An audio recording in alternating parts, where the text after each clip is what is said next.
Today we are going to study about energy profile diagrams. Okay, so these are the energy profile diagrams that we are about to make.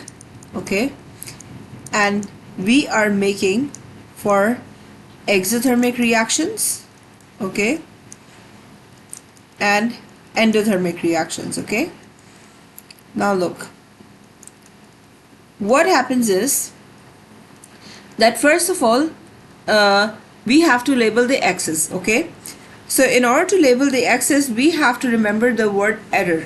Okay, so the ER will represent energy that will go on the y-axis. Okay, the energy over here, let's say, and the RR will go on the x-axis over here.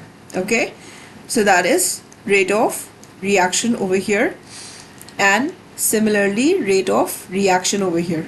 Okay, now look, okay, I hope it's clear to you. On the y-axis you are writing the energy, on the x-axis you are writing rate of reaction. Okay, now what you do is that you will place the reactant line over here. Okay,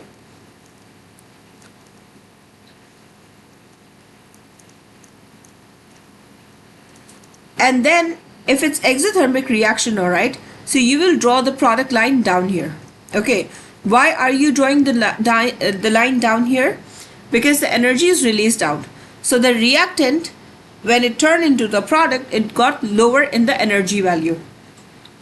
And in the endothermic reaction, the reactant absorbed energy, because of which the product is of higher energy value. Okay, now what happens is this: after drawing that, we draw a hump. Okay, like that. Now we have to draw the activation energy. So look, in order to do that, we extend the reactance line from here all the way to the top. Okay, by the way, many students do this, they draw like that. Okay, this is wrong, because if this is not touching the whole thing, okay, it is wrong. All right, so there should be no gap here, there should be no gap here.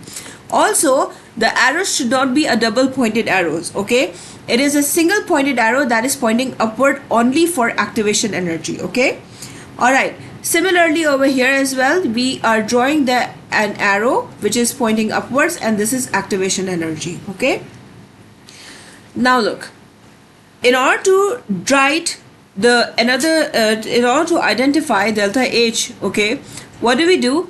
We start another line from reactant, go all the way down till the products line. All right, and we label it delta H over here. Okay, and we do the same thing over here. Just remember this, that the reactant points towards the product line. Okay, so over here the product is up, so the reactant will point towards the product which is up here, and we will write that this is delta H. This triangular thing is known as delta, and it means change.